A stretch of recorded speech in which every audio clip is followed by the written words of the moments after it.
Тај суд инструмент на стабилизирачки агенти албанскиот не е привилегија и милост туку стегнато право.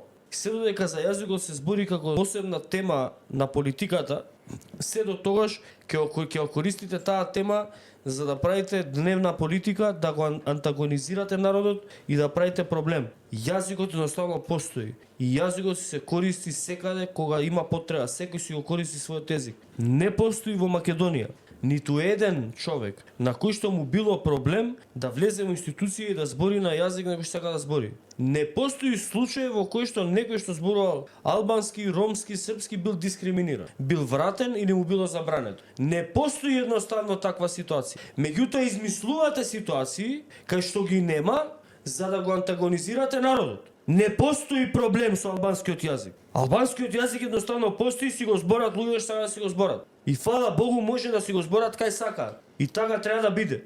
И тоа не смее да биде тема на политика. Па само кај нас се збори за кој јазик ќе се збори. Само оваа држава тоа е некаков проблем.